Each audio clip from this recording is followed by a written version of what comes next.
Aquí en BTV Noticias, momento de la entrevista, y en esta oportunidad recibimos a Juan Andrés Verde, cura y sobre todo conocido como el Gordo Verde. Difícil. Creo que si te dice Juan Andrés en la calle no te das vuelta. No, no, no. Yo no. Solamente mi vieja cuando se enoja más o menos me dice, Juan Andrés, vení para acá y ahí se me complica el partido. Bueno, vamos a profundizar algunos minutos sobre esto de Rancho Cero, de la iniciativa que busca eliminar la precariedad habitacional extrema del país, y en esto hay mucho para poder hablar, porque a veces se confunden estas cosas y a mucha gente se le soluciona la vida, o por lo menos, no sé si se soluciona la vida, pero se le mejora mucho la vida con algo que es una intervención. No tienen que tener una casa nueva, con tener un buen baño, una buena cocina, y ahí están trabajando ustedes. ¿Cómo vienen Bueno, con el yo creo proyecto? que Rancho Cero es un lindo sueño. Es un sueño que tenemos como equipo de sireneos de querer lograr que en el Uruguay más familias puedan vivir con mayor dignidad. Está salado, pero sigue pasando que hay lugares donde, rincones en nuestro Uruguay, donde viven niños, familias enteras en rancho de lata, en piso de barro, techo de chapa agujereada, paredes con cartón, ventanas en el mejor de los casos con una madera, con un nylon. Y entonces, bueno, el sueño de Rancho Cero es un querer subir el mínimo. Claramente es un sueño, porque nosotros solos no lo vamos a poder lograr, pero sí estamos convencidos de que tirando y empujando de este carro y convocando a que todos nos sumemos, vivimos en un país donde es posible, es posible. ¿Cuántas intervenciones llevan?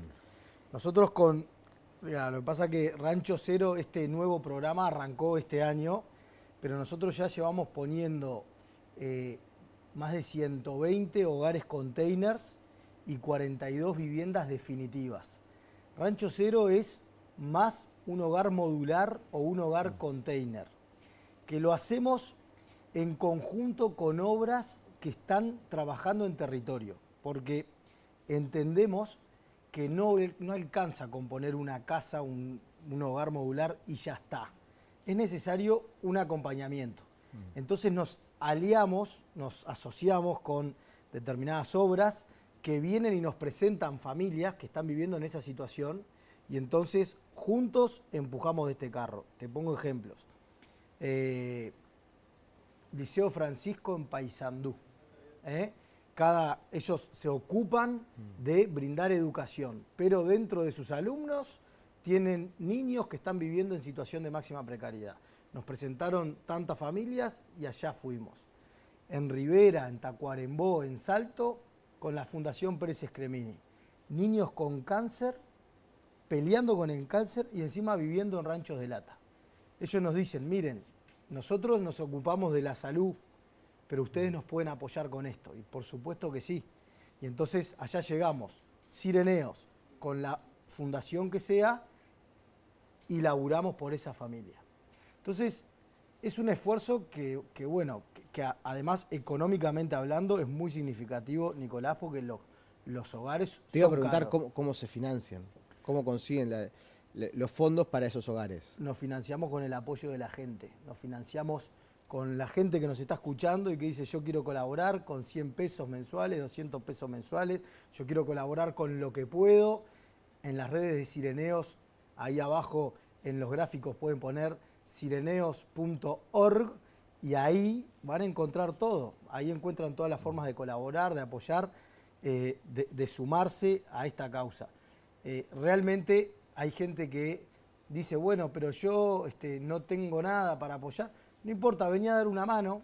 Ahora, por ejemplo, la gente que está viviendo por Tres Cruces, habrá visto que viene en la explanada, hay un hogar modular verde, llamativo, que es un hogar de Rancho Cero, que pusimos ahí en Tres Cruces y otro en Portones Shopping, y vamos a tener como estas presencias donde queremos mostrar por dónde viene esta solución.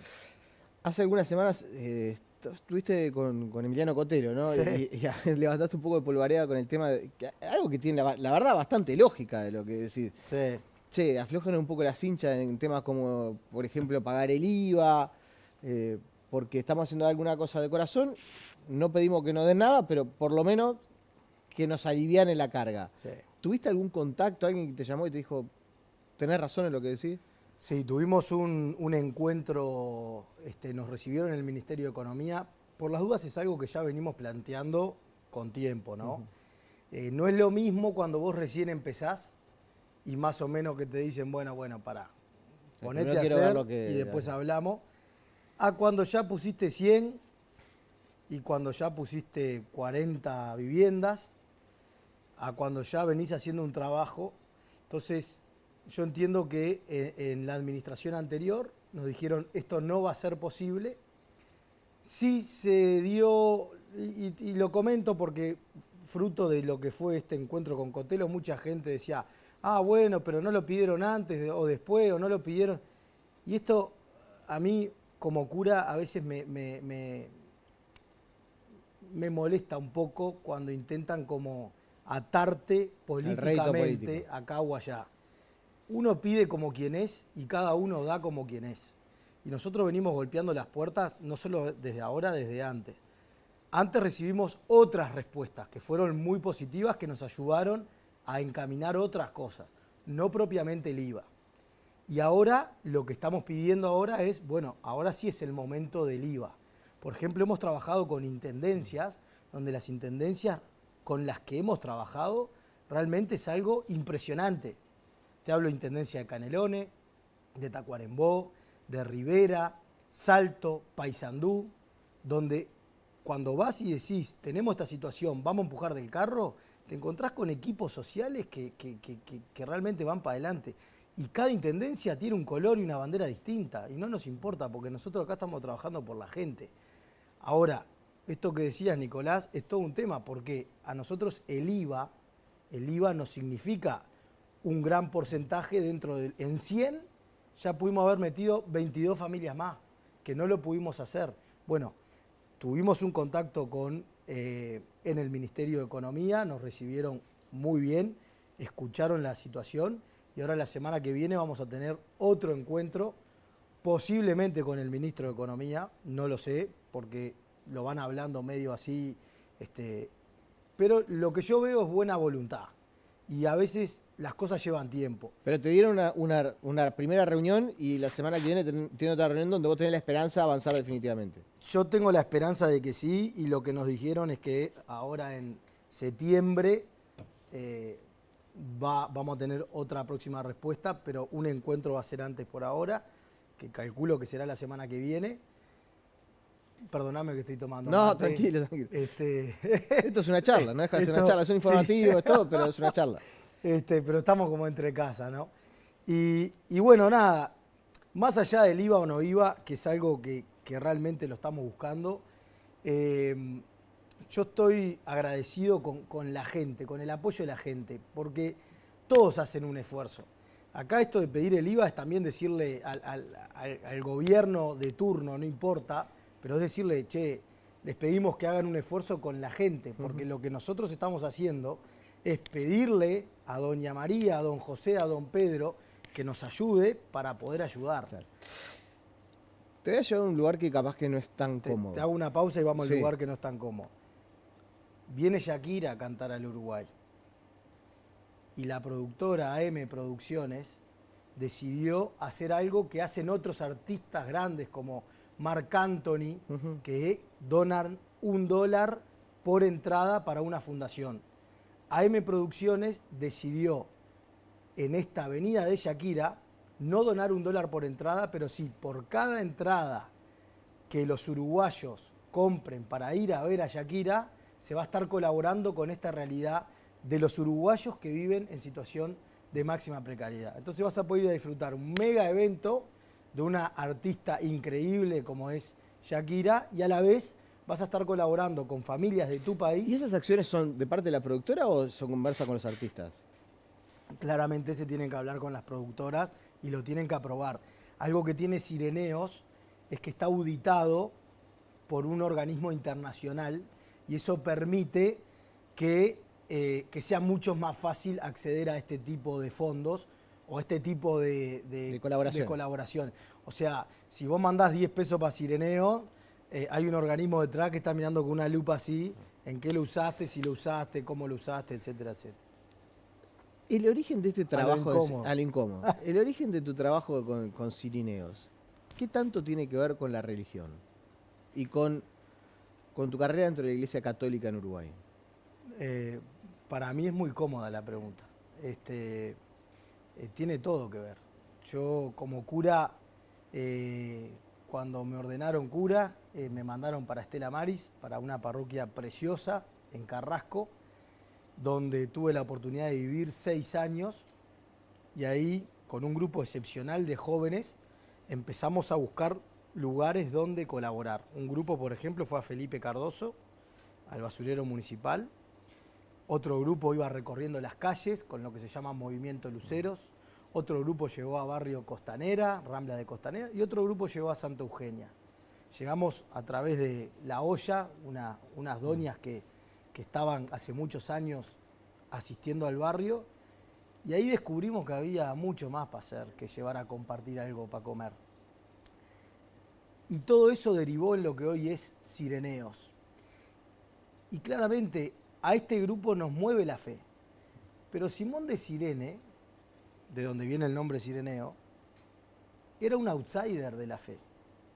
Fue el que ayudó a Jesús a cargar con la cruz. Pero no era un seguidor de Jesús. Era uno que pasaba por ahí y vio una injusticia brutal y los soldados le dijeron, dale, ayúdalo. Lo obligaron. Y el tipo terminó ayudando a alguien que estaba cargando con una cruz injusta. Y después cuando lo quisieron sacar, él dijo, no, ahora me quedo. Lo digo porque si bien a nosotros nos mueve la fe, y muchos misioneros que están ahí están por amor a Dios y al prójimo, son muchos los que nos apoyan, que no tienen nada que ver con la fe. Está bien. Ahora vamos a ir al incómodo. Sí. Te mueve la fe, está vinculado con tu acto religioso. Vamos a escuchar al padre Pepe Di Paola, es argentino, Sí. digamos, un hijo pródigo de la gestión Bergoglio en la República Argentina, tipo muy cercano. Vamos a escuchar lo que decía en una entrevista en la República Argentina. Yo siempre comento en las reuniones en la parroquia, digo, donde aprendí a optar por los pobres fue en mi casa, porque mi familia es gente de fe. No es gente de participar de parroquias, o sea, no era de participar de grupos, pero sí de una religiosidad popular fuerte. Vivíamos en un departamento y por ahí había un plato de comida de más y le decíamos a mi mamá, contaste mal. No conté mal. Lo que pasa es que la señora del segundo piso está enferma, no tiene quien le cocine porque vive sola. Entonces dice, vayan y llévenselo. Hay un término que es la religiosidad popular. Sí. La iglesia de pobres para pobres de la que hablaba Bergoglio. ¿Vos cómo te sentís con esa imagen de la iglesia de pobres para pobres en Uruguay? Mirá. Pobres en el sentido de la austeridad, en el sentido del cuidado de los recursos, pobres en el sentido de vivir con la incomodidad que vive la gente que no la está pasando bien. Mirá, Nico, primero yo voy a distinguir un término. La religiosidad popular nosotros la entendemos como esa religiosidad que brota del pueblo, que nace de la gente, naturalmente, que trasciende, si se quiere, las orientaciones eclesiales. Te pongo un ejemplo. La Virgen del Verdún, la Gruta de Lourdes. Claramente son expresiones religiosas que tienen que ver con la Iglesia Católica, pero mucha gente que va lo hace por religiosidad popular, es decir, porque tal fecha, tal día voy y hay gente en el Verdún que sube descalzo y eso la Iglesia Católica no invita a nada de eso, pero lo hacen por religiosidad popular o porque la cumpleañera de 15 va y lleva el vestido y es algo de religiosidad popular. A eso se le llama religiosidad popular. El Padre Pío, determinadas expresiones de fe. Yo capté lo que tú me querés decir de cómo se vive o cómo vivo la religión en el pueblo. No, y ¿sabes qué? ¿Sabes a lo que voy? Vos estuvimos hablando de toda la gente que vive en rancho, de el pedido de exoneración de IVA, que está muy bien, Sí. yo lo acompaño, a la situación, al emprendimiento de ustedes, a esto de terminar con Rancho Cero. Pero también saltó lo de Conexión Ganadera, y había cientos de miles de dólares de la iglesia depositados en Conexión Ganadera, persiguiendo intereses que capaz que eran por encima de lo del mercado. Y vos decís, che, el gordo verde está entre los ranchos, con las patitas en el barro, tratando de salvarle la petiza a un montón de gente que se le llueve el rancho de lata, y hay iglesias que tienen cientos de miles de dólares depositados en Conexión Ganadera. Eso no es la iglesia de los pobres para los pobres. Sí, Digo, ¿no te rebelás ante eso? mirá, yo soy un curita. Y ahí hay diferentes realidades. Sí, claramente me rebelo, no solamente ¿No te ante duele eso, eso? Cuando te ante enterás de otras eso, ¿no te cosas. duele? Y sí, y me duele ver que primero que uno está peleando y pidiendo plata todo el tiempo para ayudar a la gente y después conocer esas cosas. Pero por otro lado también, sin ánimo de defender, porque ahí también creo que a mí no me corresponde juzgar y más que eso lo llevan adelante. La iglesia en Uruguay no es como si fuera la administración de un país. Yo lo quiero subrayar esto porque a veces dicen, Sturla es como el presidente del Uruguay y los otros obispos son como intendentes. No, la iglesia son como muchas intendencias dentro de un mismo país. A esas intendencias se les llaman diócesis. Y cada diócesis tiene un obispo, un intendente. Pero no hay, si se quiere, un presidente que administra todo en el Uruguay. Cada obispo en su diócesis administra cual si fuera un intendente e intenta hacerlo con la gente que confía y con la gente que tiene a su lado. Hay obispos que tienen equipos más formados y hay obispos que yo entiendo que tienen equipos más mermados. Desde ahí es que se puede entender esto, que yo no lo, repito, no lo estoy defendiendo, no lo comparto y me dio mucha vergüenza con lo que cuesta que diga esto, pero puedo entender que no todos esos obispos tienen el backup o el apoyo que de pronto un obispo de Montevideo puede tener. También en la iglesia muchas veces llega esto, llega una herencia de una persona y dice, la quiero usar, hay que usarla solamente para esto, por ejemplo, para mantener el hogar sacerdotal o para mantener los curas viejos o para mantener los seminaristas. Entonces llegan esas donaciones y hay que usarlas para eso. Y en ese afán de querer usar esos fondos para lo que la persona pidió, a veces recurren a o ponerlo en un monto de lo que sea, o como hicieron, creo que es una diócesis, dos diócesis, en Conexión Ganadera. Yo considero, con el Diario del Lunes, que es un gran desacierto, pero no puedo juzgar a quienes lo hicieron y por qué lo hicieron y confiando en qué. Porque también te digo una cosa, yo confío en mucha gente que si hoy me muestra una cara y siempre me mostró esta cara y me ocultó otro rostro, es muy difícil. Yo no conozco a estos buenos señores, claramente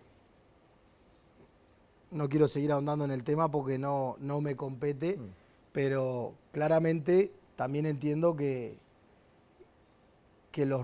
hubo más de un rostro mostrado a quienes estaban al frente, ¿no? Perdón, gracias por venir y bueno, cada tanto te vamos a seguir invitando. Un placer. Gracias a vos. Viste que iba a ser un poco incómodo. No pasa nada. A toda la gente que nos está escuchando, Sireneos, Rancho Cero. Para terminar con el Cirineo. Cirineo.org lo tenemos ahí. ¿Qué trajiste del Vaticano? Bueno, estuve en lo que se llama el Jubileo de la Esperanza. Más de 1 millón de jóvenes de todo el mundo. ¿Qué me traje? Un poco de esperanza. Porque uno se piensa que la juventud está perdida. Muchas veces vivimos en un país donde vemos todo con una lupa muy chiquita. Y cuando uno levanta los horizontes, te das cuenta que que hay mucho más de las barreras que tenemos por acá. Me traje el ver miles y miles de jóvenes unidos por la fe, más allá de sus ideologías, de sus culturas, de sus razas, de sus países, en la mejor. En un encuentro con el Papa León, que no lo conocíamos nadie, pero está demostrando ser un tipo que quiere y quiere. Te agradecemos. Pausa y seguimos con más aquí en BTV Noticias. En un ratito Fiorella Rodríguez va a conversar con Flavio Persman, vicepresidente nacional.